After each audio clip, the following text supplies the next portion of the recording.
Welcome everyone to a new episode of Tips and Tricks for Manuscripts. This is Lucky Fire Rabbit from DA or Shadoobie on fanfiction.net, and in this episode, episode 6, we'll be talking about creating your own world. I recently got an email from a really good friend of mine, Gabriella, who was asking me about basically we were talking about how it's so much easier for some of us to write fan fictions, and it's not so easy to write, original content. And she was going on about how, with a fan fiction, everything's established, and it's just really easy for her to have a lot of creative freedom with it. Whereas when she's trying to do her own sort of working on her own property, she's got a lot of trouble, which seems kind of backwards because as writers, we want as much creative freedom as we need. Yet some of us kind of find it a little intimidating to be able to do whatever we want, or we kind of get hung up on doing whatever we want. So in this episode, we're going to talk about that and ways to hopefully avoid it. And if you're already there, find ways to possibly improve your condition. But like I said a few seconds ago, fan fictions establish so many things for us. We already understand the property, we understand the characters, we have everything laid out for us. And that is I think that is one of the main reasons why fanfictions seem to be so much easier for people, in that the boundaries are set. We have the rules, we have the regulations, we have the structure that we need. As writers, as much as we want our creative freedom, we still need structure. And when you're creating your own properties, that can be a little difficult because you're not accustomed to creating your own rules. It can be a little intimidating, or maybe you just don't really think in that along those lines to be able to limit yourself. It sounds kind of odd, being a writer, you have all this creative freedom. You can do pretty much you're basically God in your manuscript, but even God set limits, not necessarily on himself, but for his world that he made. In some of my other videos, I keep referencing back to Christianity, but it's a really great example of having this all-powerful being creating structure. It didn't just all go, the universe didn't go all willy-nilly. There is a skeletal system that the universe works along. I mean, even a Rube Goldberg machine, one of the most random contraptions that man has ever created, has a form. It has structure. So one of the first things you need to accept as a creator of your own mythos is that you need to set rules for yourself. A good example is like, excuse me, when creating, let's say you're creating a fictional race, you have to come up with what this race can do that makes them different from human beings, or whatever it is that their contemporaries in your fiction are, and what can't they do? What are they more susceptible to? What are their limitations? And have some sense with it. I mean, I understand that as a writer, you can pretty much do whatever you want, but it helps to research relevant themes on what you're trying to, form your structure for, to help you do that. What's a good example? I'm kind of addicted to Skyrim right now, and that has shown me a lot of interesting examples of pros and cons to different races. Like some of the different kinds of elves, most of them have higher magicka or special abilities with magic, but some of them are also more susceptible to it. So in a way, it's a double-edged sword. They can tap deeper into magicka, yet it can tap deeper into them also. So that's a really prime example of setting rules. Is you have to have structure. Writers need structure. That's why we take so long to research our races, our character design, our character traits, how it all comes together in the world we live, in the world that these characters live in. So that is like numero uno rule about creating your own mythos, your own world, is to set boundaries. You have to have limits. That way you know how far you can go. And you can go, you just set yourself up sort of a grid, a creative grid, and you got all that space inside the grid to work with. And if you can't go out, you can always go up. So you're not so much limiting yourself, as just, like I said, you're creating structure. Children need structure. Everything needs structure to grow.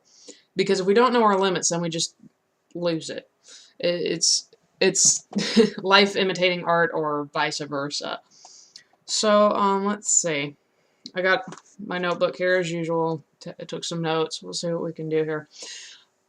Depending on what part of your mythos you're working on, people, places, what this world looks like, laying out, mental maps, or if some of you who can, you can draw out real maps. Sometimes that helps me when I have a visual cue to take off from. I can kind of just build it as I go and, draw out boundaries for different countries or provinces or cities or, things like that. Sometimes having a visual aid can be incredibly helpful, but research, like I said, whatever it is you're working on at the time, creating land masses, creating people, races, cultures, clothing, whatever it is that you're working on, you're going to want to research relevant themes to that. Like if you're wanting to create different styles of clothing for your races, study the countries of the world, study their textile ethnicity, I guess you could say, how they wear their clothes. Do certain genders not wear certain articles of clothing? What colors are most prevalent? What materials? What styles of certain things do they wear? Do they make their shirts differently? Do they make their pants differently? Do they even have pants? Things like that. Ask yourself those questions and do the research and look into all different cultures, because there's just a plethora of different interpretations of something as simple as socks. So the world is a wellspring of inspiration for what you might want to do with your world. So if you have the internet available to you, of course, but if not, try and find ways to create your own, even if you have to maybe go through clothes you don't wear too often anymore and just take a pair of scissors and see what happens. I've done that a couple of times, just trying to figure stuff out for some of my original properties. So I would definitely recommend hands-on experimentation. So, but or with how you want your races to look. I'm kind of hung up on races because that's what really make countries and cultures different, is the kind of people that inhabit them, that perpetuate them. So say you want your races to look a certain way. Research the different ways humans are, the different ways they appear, because there's a myriad of combinations. It seems like endless amount of combinations of traits for the human being to express. So skin tone, eye shape, eye color, hairstyle, even deformities and handicaps, and the way their culture feels about them. And so this just humanity as a species has a wealth of options. So you should never let yourself get into a corner. Don't get too intimidated by how many choices you have, but don't get stuck on a certain trait. I'm guilty of that, so that's something to kind of keep in mind. And of course, you got questions you can ask yourself. How are these beings similar and different, and what sets them apart, and what kind of unifies them? Research is one of the best ways to kind of get your mythos going. Even studying the religious sects and the folklore of other countries kind of help you build on that. How it's just a lot of it. A lot of your work is going to go into research once you've picked your theme. And I think I've talked about theme in a previous video, so check back to that. So once you establish a theme, your research is pretty much going to do itself, because you'll know exactly what you're looking for. But once you got your research materials together and you got a pretty good idea of what you want, once you want your world to look like, to be called, maybe study bits and pieces of languages that interest you or you like the sound of, and kind of pluck sounds that you like together and form words. That's often what I do. Is I'll take mostly Latin. I'm guilty of abusing Latin, and I'll just pick and choose phrases or suffixes, prefixes, parts of words that sound good to me, and I'll combine them with others, and often get my names in places, and or like famous people's surnames. I'll pick those out and use those. And so, but once you got your research material together and you have an idea of what you want all this to be, give it time to kind of percolate and settle in the back of your mind. Just think about it passively for as long as it takes. Because the more you write, the more you'll develop that writer's instinct of when you think the material is ready to further explore, to expand. Plot, the appearance of characters, places, cultures, all these things. You can just think about them, and oftentimes it'll blossom and branch out into things you never thought it could. So give it time to mature. You don't want to just feel like you got your ideas in order after a few minutes of doing research and then jump right in. That's not a good idea. It's like jumping into murky water. You don't know what's in there. So I would suggest highly against it, and just give yourself time. It doesn't matter how long or how short a time, but I would just give yourself at least a week to, excuse me, give yourself at least a week to just think about it. Don't let it be an all-consuming thought process. Don't just, lock yourself in a closet and just think about it for a week straight, but just kind of have the cogs turning and see what happens, see what it grows into, and you'll be able to take it from there. Let's see, what else? But like I said earlier, you're going to want to get yourself into the habit of forcing structure, of creating limitations for your universe and the characters in your universe. Just remember that you are God, but you still have rules to follow. They're just your own rules. And naturally, you're going to want to have characters that can break or bend those rules to kind of create your drama and your antagonistic elements and things like that. But that's another episode. But find structure. Make sure everything fits in its rightful place. Not a thing for every place, but a place for everything. I think is the phrase. Because I mean, if you have a thing for every place, there tends to be clutter. So if you have a place for everything, that means it fits, it's proper, it has its place, and it knows what it is, and it has that room to grow. So, but as odd as it sounds, limit yourself. I'm not saying can't speak. I'm not saying creatively, but in terms of conceptually.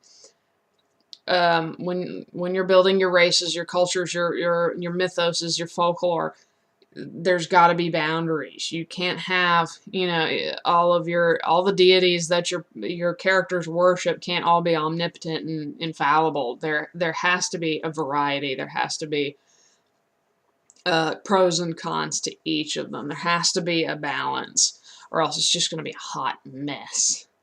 Let's see. But yeah, structure is good for the reader and the writer.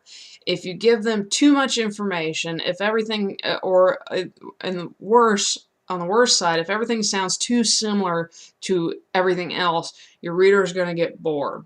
And if you have limitations and you have structure, I feel like it's going to be a lot easier for you to develop a functional plot. Something that the reader can follow and appreciate, but that will also be easier to a degree. Something maybe make the writing process a little bit smoother for you and get you producing a little bit more smoothly.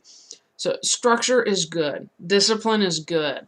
It may be odd in the beginning. You may feel like you're limiting yourself too much, but in the end, it will pay off. You're building a foundation with the structure and the rules that you put in place. One way to do this, when I was working on Blood Tithe, I just developed an entire list of laws and precepts and traditions within the Vampire City, like laws about human trade, what the exchange values for certain materials and precious metals and livestock were, curfews for certain festivals, and I put all these rules in place. Even though I didn't use them, it really helped me mentally to build on what I started. So not only is it the foundation to have structure, to have some sort of form with laws and limitations, but it also helped me build on. It was part of the foundation, and it was part of the actual structure. So I know I keep using structure a lot, but I'm just kind of fixed on that word. That's almost what this video is about.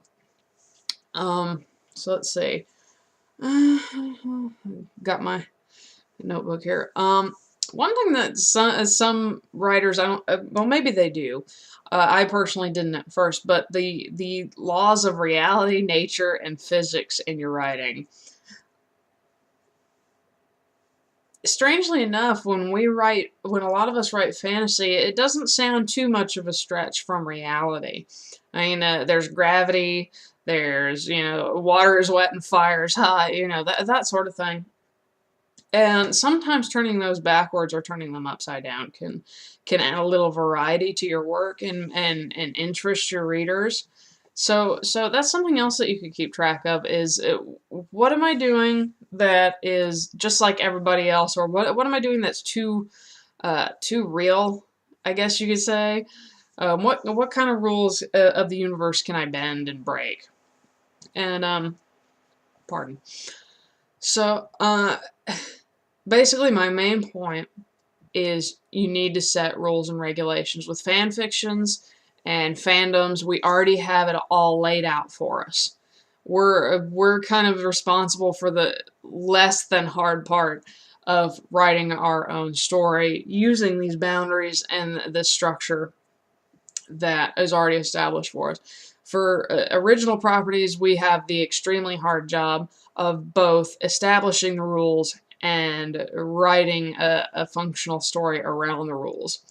So, but it took me months, and even to this day, I'm still, building my original worlds as I go, researching this new book I want to write. I'm coming up with more and more stuff to have this world just expand and grow into something believable, but I'm still making sure that this one character can't do this, but this character can do this, and things like that. I have to make sure that my checks and balances are working together, or else the story's just gonna flop. So, in short, when creating your old world, make rules for yourself and for your characters and the world that your characters are going to be interacting with. That's the key, I think, to building a functional original property, is to set rules.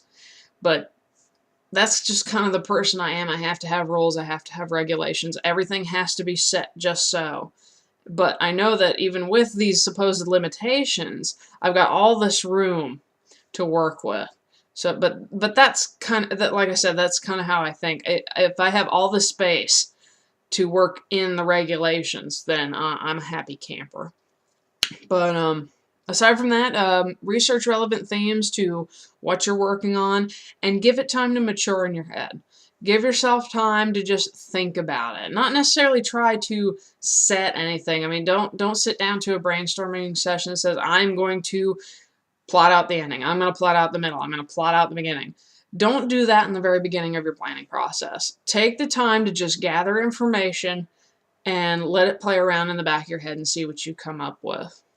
Then once you've got some definites, once you have your set rules and boundaries, like this character is going to be like this city is going to be like this country is going to be like this, then you can start working on, okay, where am I going to start? What is the purpose, and where is it going to end? Just give yourself time to think about it. Take at least a week when you're first starting out.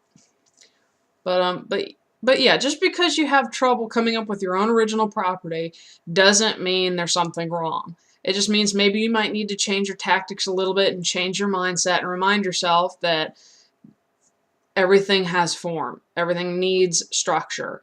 So, and you just need a foundation to build on, and it's not nearly as easy as it seems to build your own foundation.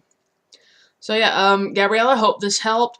Thanks for tuning in to Tips and Tricks for Manuscripts, Episode 6, Creating Your Own World. If there's anything I didn't cover or you still got another question, please comment, leave me a note, go ahead and leave your question, or you can get in touch with me on deviantart.com.luckyfirerabbit. And I got that address wrong, but that's okay. You can still find me. Anyway, we'll see what the next episode is going to be about when I get around to it. This is Lucky Fire Rabbit on DA, Shadooby, fanfiction.net. Catch you on the flip side.